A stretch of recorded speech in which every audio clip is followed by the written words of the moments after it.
Literary device. Today, something interesting had happened at Sam's tuition center. One of the students had problem with his schoolwork.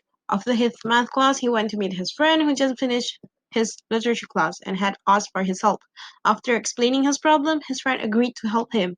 So let's see how did his friend solve his problem. Simile, literary device, figurative language. What is simile? Hmm. Hi, Azhan. Are you going back home? Hello, Asfar. Yes, I am. I have finished my tuition class. May I ask your help, please? Oh, yes, of course. What is it about? I have a literature homework. It is about simile, the literary device. And can you please explain to me? Um, I don't really understand about simile. It's okay, I can help.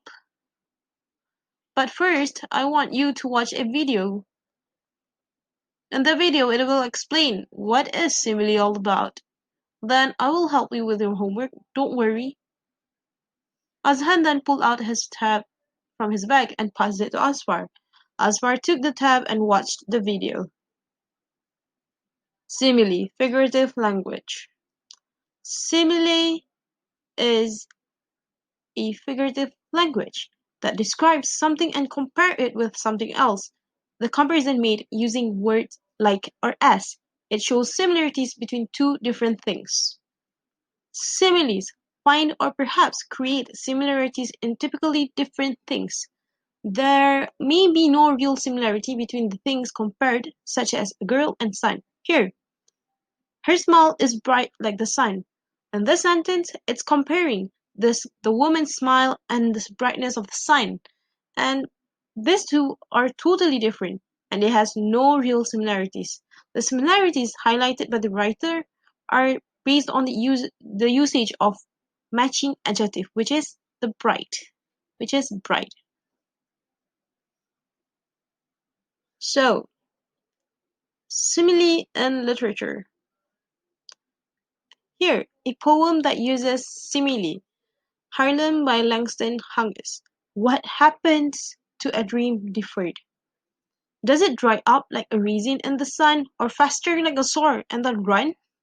So here you can see that in this poem, the writer applied the concept of simile by applying like a raisin, like a sword, like a rotten meat, like a syrupy sweet, just to mention about what happened to the dream deferred by the person or the reader.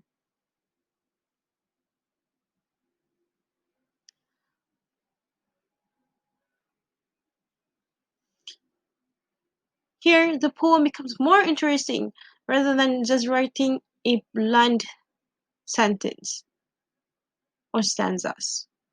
Here, simile in writing. Example, a normal sentence without simile. Mark walked across the room with a purpose. A simile sentence. Mark moved across the room like a warship sailing into battle. This normal sentence is relatively blunt, and simile sentences invite the reader to imagine an old-fashioned warship sailing to battle. It characterizes Mark as an imposing figure and hints that he's planning something big once he gets to the other side of the room. With simile, it really attracts the reader to read more and imagine more. Here, simile. Simile only uses like or as to compare. It focuses on a specific aspect of comparison and it can be applied in everyday life and it attracts attention from the readers. It encourages readers to imagine to understand what is being communicated and it boosts everyday writing by painting a vivid image in just few words and it allows readers to relate their feelings with the writers. Here, simile versus metaphor. Simile makes comparisons with the help of word like and as, while metaphor states outright that one thing is another thing. All similes are metaphors and not all metaphors are similes. Thank you so much, Azhan. Thank you. Now I get it. Ha ha ha. No worries. Come, let me help you with